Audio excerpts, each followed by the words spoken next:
राठौर, तेरी ये बोल तूने मना कैसे कर दिया? हाँ काशम हाँ। अरे इनका भी बात तो दूर नहीं पठान, खंडनी की बात तो दूर नहीं मारा भागवल सामू। अरे बापू तखत सिंह राज करे છે ને કાશમ પઠાણ, ખંડની ની વાત તો દૂર રહી મારા ભાગવલ સામુ નજર પણ ના કરતો। राठौर, सीधी तरह से खंडी दे दे, इसमें तेरी भलाई है, वरना देखने तरफ तुझको आ जाऊंगा। अरे કાશમ પઠાણ, આજે નવા દિવસમાં આવ્યો છું। અરે ભાગવલની ધરતી પર કાશમ પઠાણ તે પગ મૂક્યો છે। અરે આજે તું મારો મહેમાન બન્યો છે। અરે મહેમાનનું સ્વાગત કરવું એ ક્ષત્રિયોનો ધર્મ છે। અરે મારી તલવાર તારા ગરદન ઉપર ઉઠી જાય। અરે મારા ભાગવલના 42 મોણની અંદર વાત થઈ જાય કે આવનાર બાપુએ તખત સિંહ ઉપર ઘા કર્યો ને હા। राठौर, मैं उसे लगा, इस कसम के क्या चले, वो तूने खंडी से इनकार कर दिया। अरे चप्पी धूळ नाखवाती સુરત દાદા ચાકા પડતા નથી કાશમ। અરે ચપ્પી ધૂળ નાખવાથી સુરત દાદા ચાકા પડતા નથી। અરે તારા જેવા પઠાણો આ કાશમ પઠાણ, તારા જેવા પઠાણોથી આ બાપુ તખતસિંહ ડરતા નથી। राठौर, पिया होगा पानी तूने भागवल का, पिया होगा पानी तूने भागवल का, आता तुम्हारा नहीं पिया होगा दोस्ते से नामर्दों से इस मौत का सब पठान तेरा है। अरे कुजो हशे गणा खाबोचिया, अरे कुजो हशे गणा खाबोचिया, सरोवर કુદવાના બાકી છે પઠાણ। અરે જીત્યો હશે ઘણા રાજા જોડે, પણ બાપુ તખતસિંહ જોડે લડવાનું બાકી છે પઠાણ। राठौर, मुल्क है मेरा पाकिस्तान, मुल्क है मेरा पाकिस्तान, गाँव है मेरा हिंदुस्तान में, तो भी तू मेरा तुझे नहीं उतार सकता मेरे भाग में। अरे हाँ, अरे हिंदुस्तान आ धरती मारी बात है पठान, आ धरती माता मारी बात है। अरे ओनु अपमान पठान कोई दिवस करवा नहीं दऊं। राठौर, जब भी आधी आती है तो समझ लेना तूफान भी आएगा, जब आधी आती है तो समझ लेना तूफान भी आएगा, जब तेरे जैसे परिवार की मौत आती है तो समझ लेना आजा तूफान से कैसा। अरे समय समय कोने बताओ छे पठान? कैसा कैसा रुक जा बाबू, नमाज होने का टाइम हो गया ना, बच्चे वाद जिसका हम खून नहीं बहाते। राठौर, आज तो मेरे खुदा ने तुझको जीवन दान दे दिया है, लेकिन जब भी ये कसम इस पागल की धरती पर पैर रखेगा तो समझ लेना सारे पागल का काट के ले जाएगा। हाँ? चल हाँ? जा जा तने समय बतावा छे पठान, समय समय कोने बतावे छो, समय નું માન આપીશ। અરે પ્રધાનજી જી મહારાજા, એમને ખંડણી અપાઈ નહીં। અરે આ પઠાણો શું જાણતા હશે? કદાચ મારી રૈયત મજૂરી કરે અને પરસો ન કરે, એ ખંડણી ઓ પઠાણને આપી તો મારું ક્ષત્રિય પ્રભુ લાગે પ્રધાનજી। અરે આજ મને ઘણા વર્ષોની વાત યાદ આવે છે પ્રધાનજી, એ સમય યાદ આવે છે પ્રધાનજી। મને ઓને ઠકરાણા ભગવાન રણછોડરાયના જાત્રાએ ગયા હતા અને ત્યાં અમે ટેકરીને આવેલા। હે રંગીલા, હે રણછોડરાય, आज मारे जरूर पड़શે ને તો તારે દ્વારા આવીશ, તારો સંગ લઈને આવીશ। તો પ્રધાનજી સમય જતા રાત ગઈ અને રાત જતા દિવસ ગયા, ખોરટ ભૂમિ શાહી તો આજ મારા મનવી રહ્યા છે પ્રધાનજી જી મહારાજા હાલ ને હાલ આજ મારે મોડીને વાત કરવી છે મારા રૂપિયાની વાત કરવી છે પ્રધાનજી તો હાલ ને હાલ આ રાજ દરબારની અંદર ઠકરાણાને બોલાવો હે આજ વરદો હે બોલાવે પાટાયા મજોરે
અરે માતાશ્રી તમને આપણા બાપુ તપનજીએ યાદ કર્યા છે. સ્વામી મારા પ્રણામ છે. સ્વામી અમને બોલાવવાનું કારણ આવો આવો ઠકરાણા બોલાવાનું એ જ કારણ તમે આયા અને આપણો કુંવર ક્યાં છે કુંવરને બોલાવો ઘરે આજ માતા રે બોલાવે કુંવર આવજો રે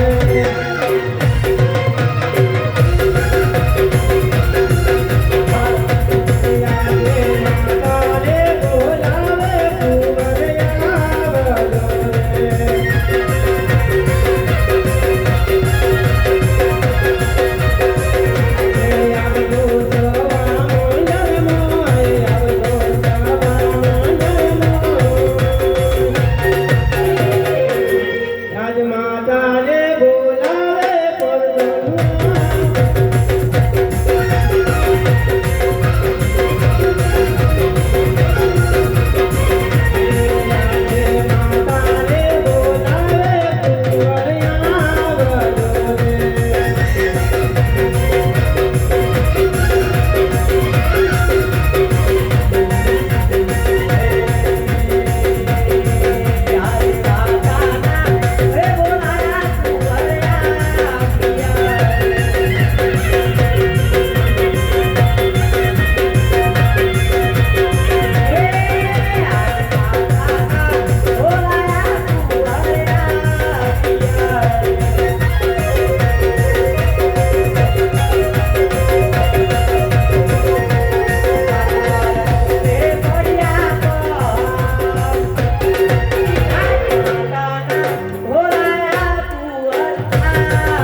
તમારે શું કામ પડે?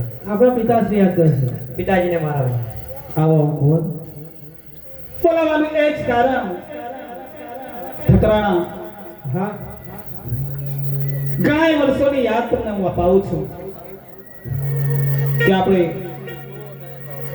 સંગ લઈને ગયા હતા ભગવાન રણછોડરાય. હા મને અને ત્યાં આપણે ટેક લઈને આવેલા.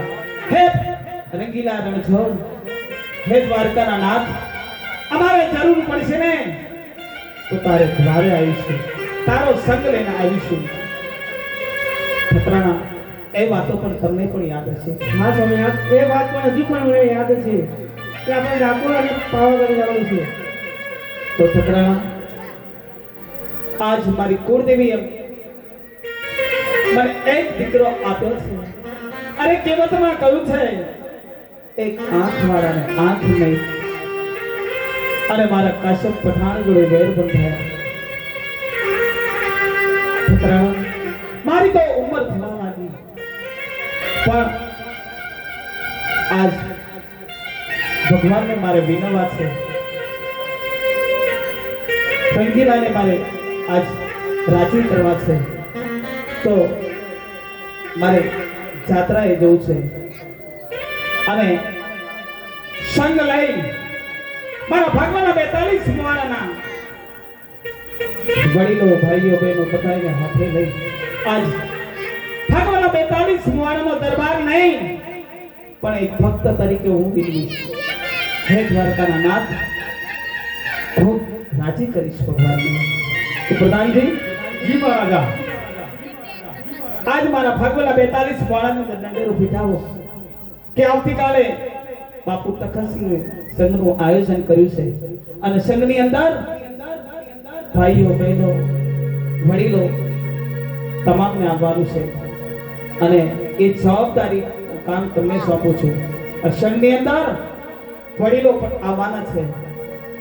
ઢોલ સનાયું સાથે લેજો, પેલો દીકરીઓ આવવાના છે. માટે જાઓ ભાગવેલા 42 વાળાની અંદર દંડેરો ફીટાવો કે આવતીકાલે બાપુ સંઘનું આયોજન કરે છે. દરેક ભાઈઓ બહેનોને આવવાનું છે તો હું પૂજામાં જાઉં, તમે દંડેરો ફીટાવો. ભલે ભલે મહારાજ. અરે સાંભળો સાંભળો સાંભળો, આપણા બાપુ તખતસિંહે એક સંઘનું આયોજન કરેલ છે ડાકોર. તો સવે માતા બહેનો ભાઈઓ અને નાના નાના ભૂલકાઓ વડીલો દરેકને આમંત્રણ છે કે સંઘમાં જોડાય.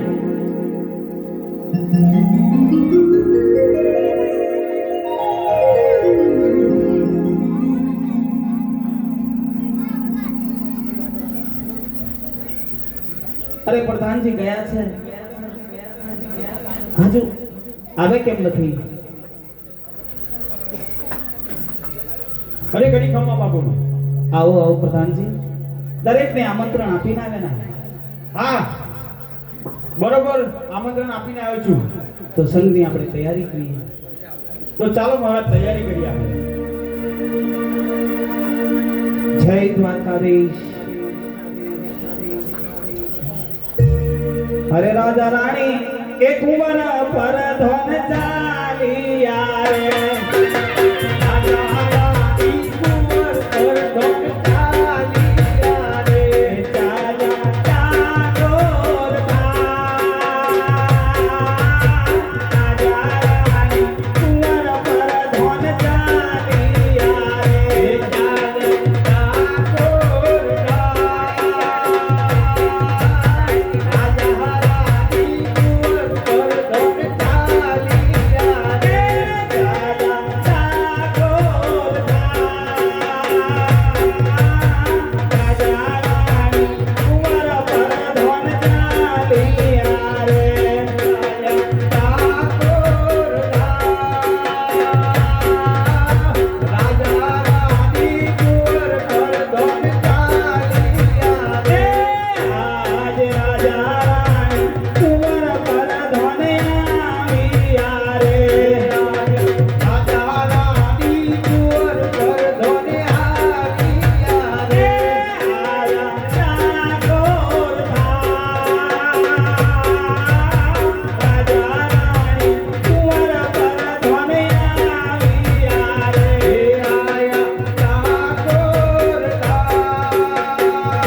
ધોરા નિશાન કોના ફરકે છે તો મને કહો. અરે ધોરા રે નિશાન કાયા દેવાનો ફરકે. ધોરા રે નિશાન કાયા દેવાનો ફરકે. અને ફરકે છે ના કોઈ તમારે. ધોરા રે નિશાન કાયા દેવાનો ફરકે. અને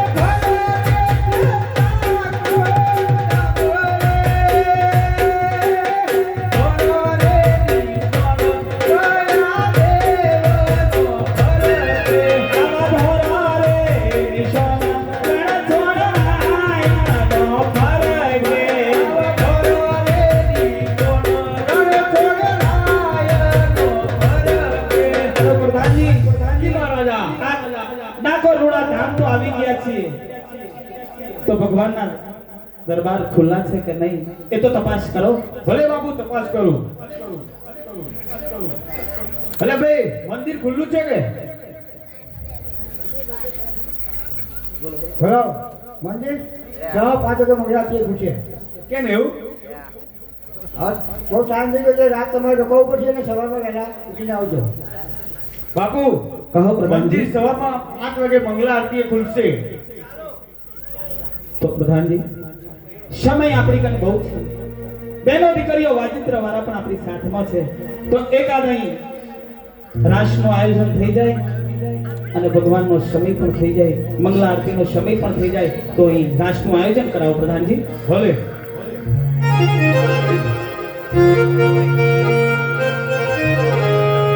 હે ઠાકોર ના ઠાકોર હે તારા ભક્ત દરબાર